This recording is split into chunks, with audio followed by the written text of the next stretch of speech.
Ito ay si Molmont Carl. Ang trabaho niya ay isang mersenaryo. Tinatanong niya kung saang lugar ito dito. Ito ay si Lyle. Siya ay nagpapatakbo ng isang carpenter shop sa Edela. Siya ay humingi ng paumanhin dahil hindi niya matandaan kung bakit siya nandito. Ito naman ay si Greed. Siya ay nagpapatakbo ng isang street stall shop sa Halcyon. Hindi rin niya alam kung bakit din siya nandito. Ito naman ay si Jenna. Nakatira siya sa isang malayong kagubatan. Wala rin siyang ideya kung ano ang nangyayari. Ito ay si Islat Han. Isang magsasaka. Wala rin siyang alam kahit ano. Ang ibig sabihin nito ay 11 silang hindi alam kung nasaan sila o kung paano sila nakarating dito. Tinatanong ng iba kung nasaan sila at kung ito ay isang panaginip lamang. Sinabi ng isa na ito ay panahon ng pag-ani. Tinatanong naman ng isang lalaki kung sila ba ay kinaladkad dito ng isang mage para gawing experimental subjects. Sinagot siya ng isang lalaki at sinigawan na huwag magsalita ng kalokohan.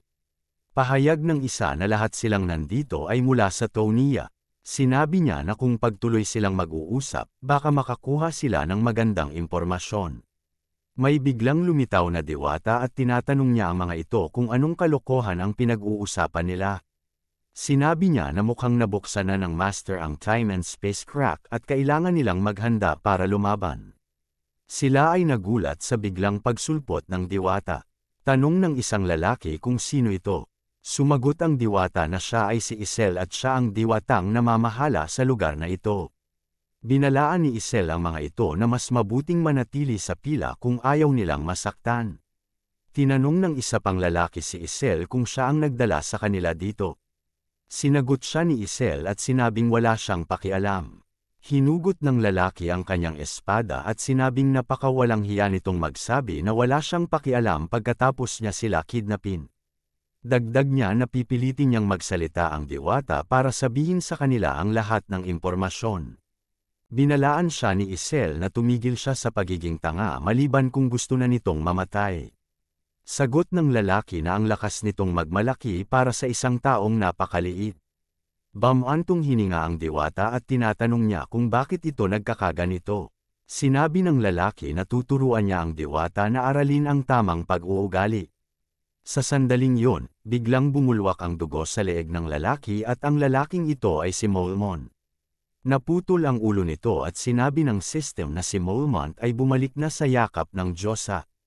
Ang kanyang pakikipaglaban ay maaalala magpakailanman at ang sanhi ng kanyang kamatayan ay pagpapakamatay dahil sa stress. Sinabi ng diwata na hindi ba't binalaan na niya sila na huwag magpakatanga maliban kung gusto na nilang mamatay. Kung nakinig sila dito, hindi sana ito mangyayari. Dagdag niya na mamamatay kaagad ang maglakas loob na hawakan siya kahit isang daliri lamang at sinabi niya na ito ay isang self-defense. Lahat sila ay nagulat at nagsisigawan sa kanilang nasaksihan. Hindi sila makapaniwala sa pangyayari at tinatanong kung patay na nga ba talaga ito. Kinumpirma ito ng isang lalaki na patay na ito at tinatanong nila ang diwata kung ano ang ginawa nito. Sinabi nila sa diwata na dapat ay sinabi niya na lang kung ano ang kanyang gusto. Sinabi ng diwata na gusto niyang maging masunurin silang lahat, lumaban ng maayos, at manalo ng maayos. Dagdag niya na ito ay napakadali lang. Pagkatapos ay lumabas ulit ang system notification na nagsasabi na isang party ay nabuo. Kalad ka rin at itumba ang lahat ng hero. Nagsalita ang diwata sa gitna ng pinto at sinabing open up. Crack of space and time. Ang pinto ay bumukas at isang maliwanag na ilaw ang kanilang nakita. Tinawag ng diwata si Lila, Ranto, Marlin, Kelcard, at Jack Senador. Sinabi niya na pumasok sila sa pinto kung ayaw nilang mamatay katulad sa nangyari kanina sa isang lalaki. Sinabi ng isang lalaki na sandali lang. Sumagot ang diwata at tinanong kung ano na naman ito. Tinanong ng lalaki ang diwata na kung gusto rin itong umakyat sa tower at sinabi niya na hayaan ang master na pumili ng mga armas. Sinabi niya na sila ay mga 1 stars at wala rin silang kahit na pangunahing armas at tinatanong kung gusto ba nitong ipadala silang isang suicide squad. Ang babae ay nagsalita at tinatanong ang lalaki kung tungkol saan ba ang ginagawa niya at sinabi niya na kamamatay lang ng isang 2-star na hero kaya't hindi siya dapat pumayag dito. Molmont Carl 2-star level 1. Experience 0/10.